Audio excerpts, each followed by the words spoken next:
అందరికీ నమస్కారం అండి. ఈరోజు మనం శ్రీపతి లలిత గారు రచించిన ఓ నాన్న కథ అనే ఓ చక్కటి కథను విందాం. ఇక కథలోకి వెళ్దాం. చదివేటప్పుడు సరిగ్గా చదవమంటే అయ్యగారికి కోపాలు.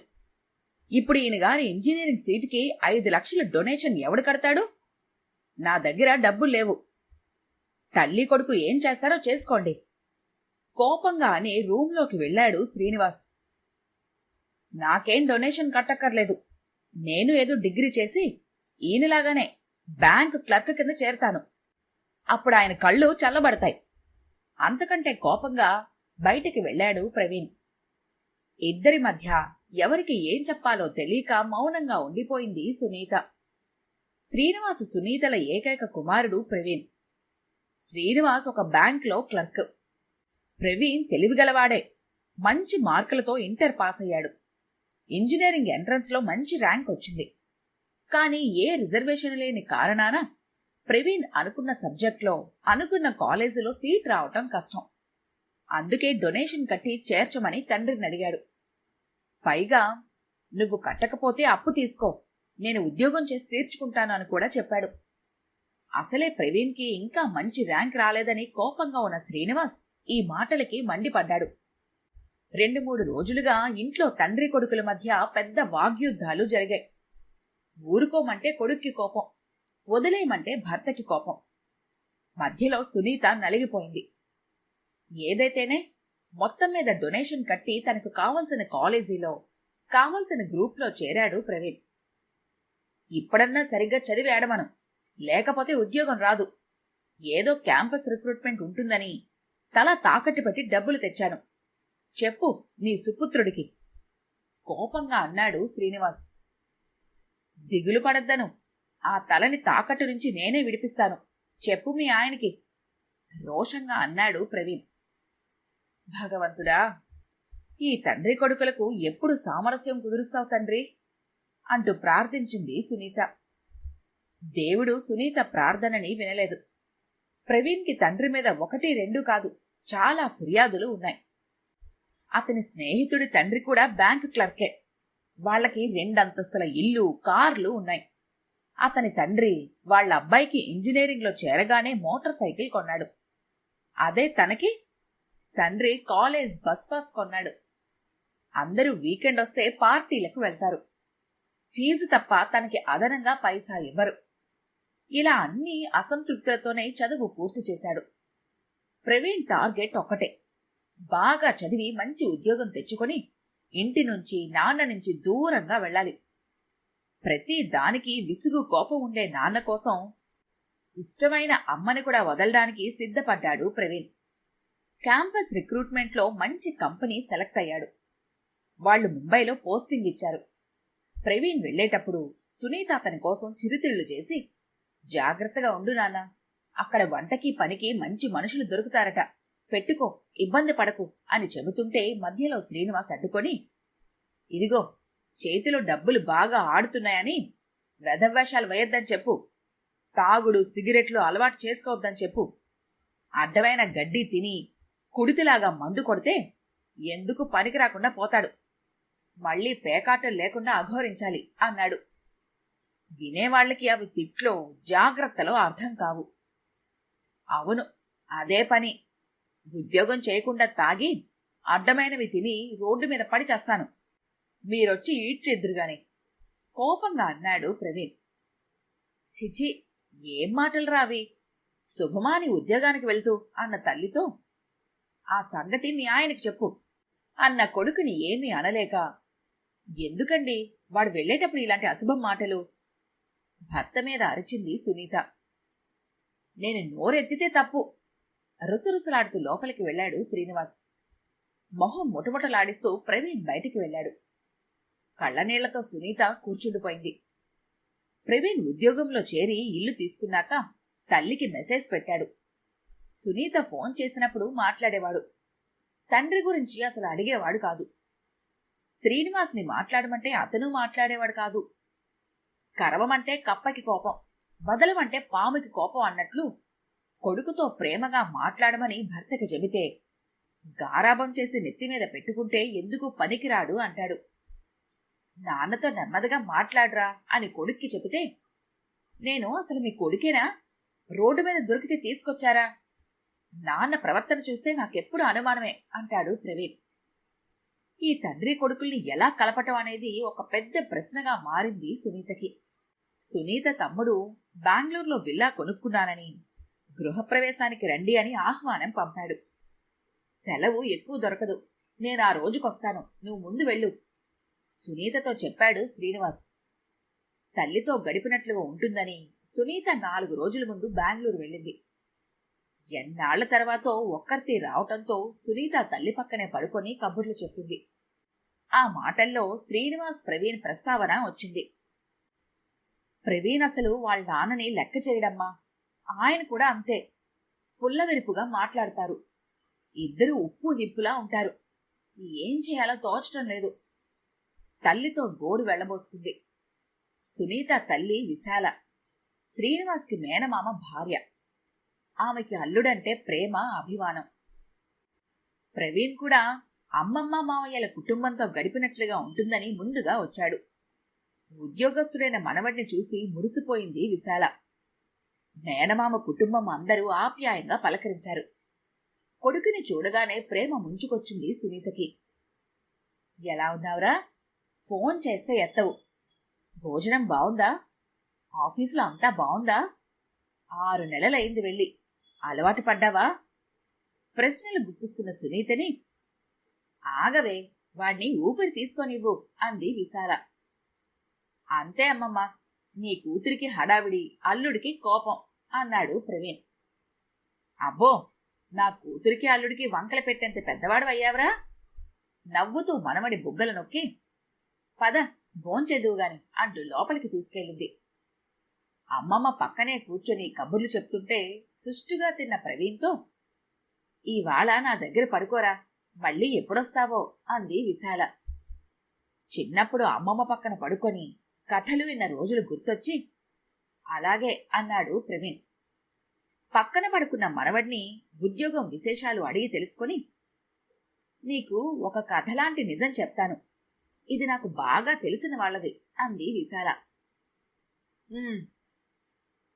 మాకు తెలిసిన కుటుంబంలో ఒక ఆయన, పేరు రామం అనుకో.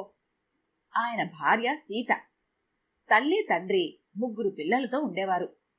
ఆయనకి ప్రభుత్వ ఉద్యోగం ఉంది. ఆయన పెద్ద కొడుకు పేరు వెంకటేష్ అనుకుందాం. చాలా తెలివిగలవాడు, లెక్కలు బ్రహ్మాండంగా చేసేవాడు. అప్పట్లోనే మేమతనికి ఐఐటిలో సీటు వస్తుందని అనుకున్నాం. సరిగ్గా వెంకటేష్ ఇంటర్ 2వ సంవత్సరంలో ఉండగా రామం అకస్మాత్తుగా చనిపోయాడు. ఇంటికి ఆధారం పోయేసరికి అందరూ షాక్ తిన్నారు. రామం తల్లిదండ్రులు ముసలివారు. భార్య సీత పెద్దగా చదువుకోలేదు. ఇల్లు గడవాలంటే తప్పదని అప్పుడే 18 నిండిన వెంకటేష్ చదువు మానేసి తండ్రి ఆఫీస్ వాళ్ళిచ్చిన గుమస్తా ఉద్యోగంలో చేరాడు. రామం పెద్ద స్థాయిలో ఉండి చనిపోయినా వెంకటేష్ ఇంటర్ మాత్రమే పూర్తి చేశాడు కనుక అతనికి గుమస్తా ఉద్యోగం ఇచ్చారు. ఐఐటిలో చేరి పెద్ద ఇంజనీర్ అవ్వాలనుకున్న కళ అలా మొగ్గలోనే తునిగిపోయింది. తల్లికొచ్చే పెన్షన్ వెంకటేష్ జీతంతో 6 మంది పొట్ట నిండాలి. తను ఎలాగూ చదవలేకపోయానని తమ్ముడు సురేష్ని ఇంజనీరింగ్ చదివించాడు. చెల్లి రాధ పెళ్లి కూడా మంచి సంబంధమని అప్పు చేసి మరీ చేశాడు. వెంకటేష్కి పెళ్ళయింది.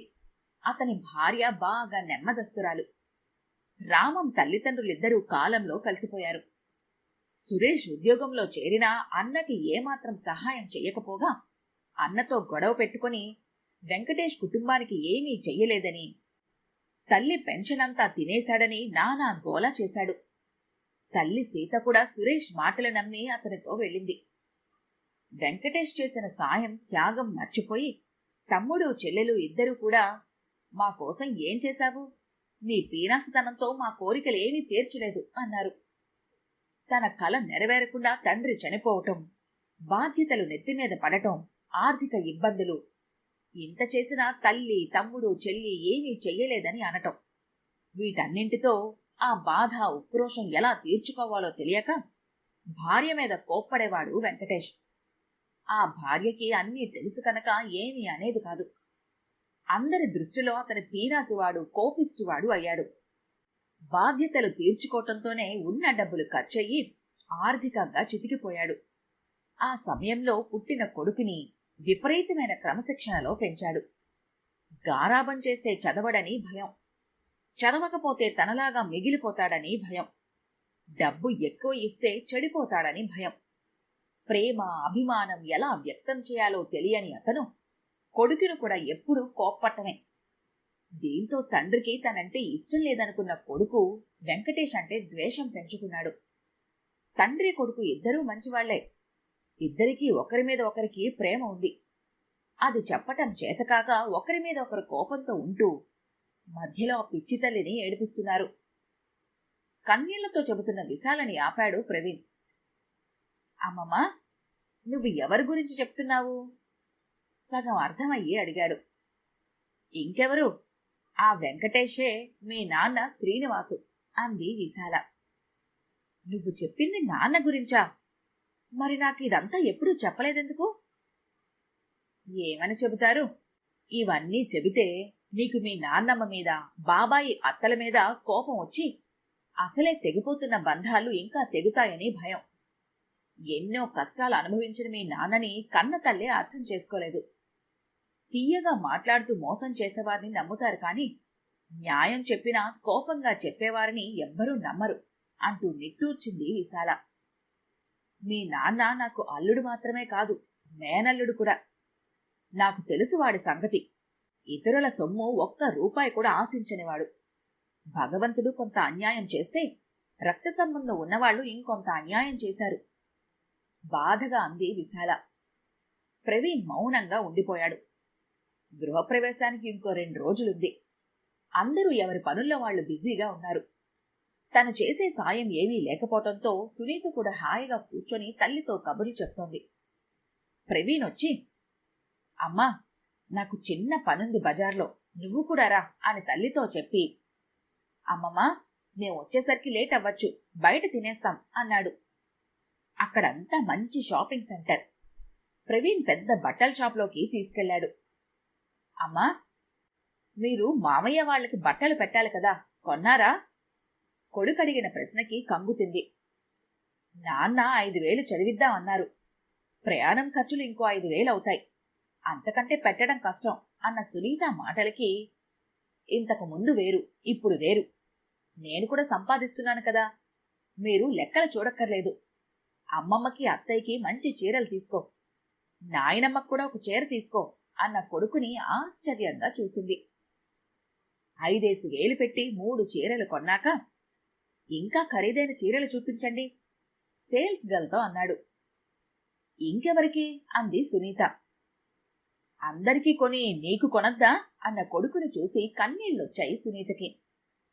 పెద్దవాడివయ్యావరా అంది ప్రేమగా. ఆ, మరి ఎప్పుడు చిన్నగా ఉండిపోతారా ఏంటి అని నవ్వుతూ సేల్స్ గర్ల్ తెచ్చిన చీరల్లో 2-3 పక్కన పెట్టి, ఇందులో నీకు నచ్చింది తీసుకోమ్మా అన్నాడు. వాటి ధర చూసిన సునీత, అమ్మో 10,000?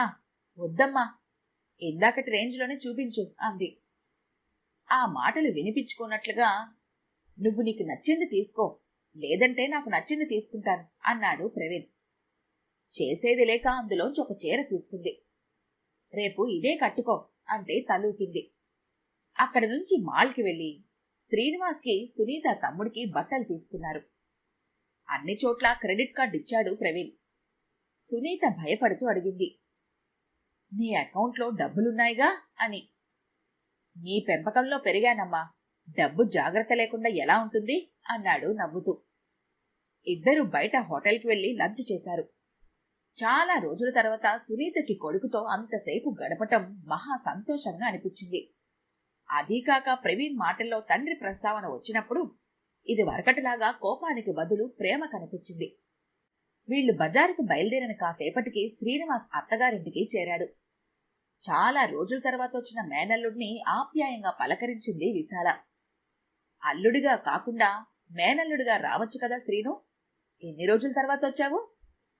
పలకరించిన అత్తయ్యకి ఒక నవ్వు సమాధానమిచ్చి, సునీత ఏది అన్నాడు. ఏమో, తల్లి కొడుకు బజారుకి వెళ్లారు. భోజనం బయట చేస్తామన్నారు. నీకు పెడతాను, తిని కాస్త రెస్ట్ తీసుకో అంది.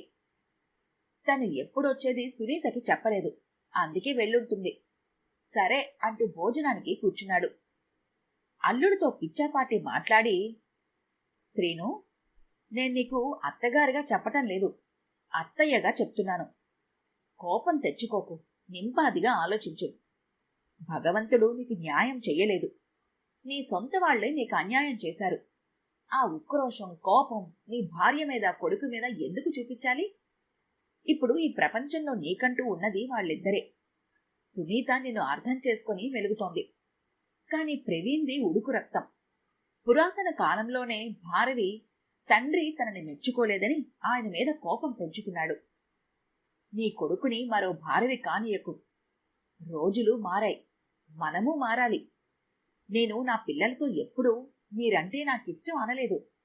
నా ప్రవర్తనతో అర్థమయ్యేటట్లుగా చెప్పాను. కాని ఇప్పుడు పిల్లలకి అన్ని మాటల్లో చెప్పాలి. నువ్వు నీ అసంతృప్తి, భయాల నుంచి బయటపడు. నీ కొడుకంటే ప్రేమని బాహాటంగా చూపించకపోయినా వాడిని, సునీతని అందరి ముందు కోప్పట్టం మానే. మొగుడు ఇల్లాలని తిడితే ముష్టివాడు కూడా తిడతాడని ఒక మోటు సామెత. అల్లుడిని మెత్తగా కోప్పడింది విశాల. ఒక్క మాట కూడా మాట్లాడకుండా భోజనం చేసి లేచాడు శ్రీనివాస్. కొడుకు దూరం వెళ్ళాక ఆ లోటు బాగా తెలిసింది శ్రీనివాస్కి. ఎదురుగా ఉన్నప్పుడు విసుక్కొని తిట్టానని కూడా బాధపడ్డాడు. అదే మాట అత్తయ్య చెప్తే నిజమే అనిపించింది. పడుకొని లేచేసరికి ప్రవీణ్, సునీత వచ్చారు. ఎంతసేపయింది నాన్న వచ్చి? ఎలా ఉన్నారు? తనని చూడగానే చిన్నపిల్లాడ్లా పరిగెత్తుకొచ్చిన ప్రవీణ్ని చూసి కళ్ళు చెమ్మగిల్లాయి. మధ్యాహ్నం వచ్చాను. నువ్వెలా ఉన్నావు? నీ జాబ్ ఎలా ఉంది? ప్రేమగా ఒకరిని ఒకరు పలకరించుకుంటే ఆశ్చర్యంగా చూసి తల్లివంక చూసిన సునీతకి నవ్వుతూ కళ్లతో సమాధానం చెప్పింది విశాల. తెచ్చిన బట్టలు అందరికీ చూపించేసరికి, చాలా బావున్నాయి బట్టలు, మంచి ఖరీదైనవి తెచ్చాడు మా మేనల్లుడు అంటూ సంతోషపడ్డారు సునీత తమ్ముడు, మరదలు. నా మనవడు నాకు మంచి చీర కొన్నాడే సునీత, గృహప్రవేశానికి ఇదే కట్టుకుంటాను అంది విశాల చీర చూసి మురిసిపోతూ.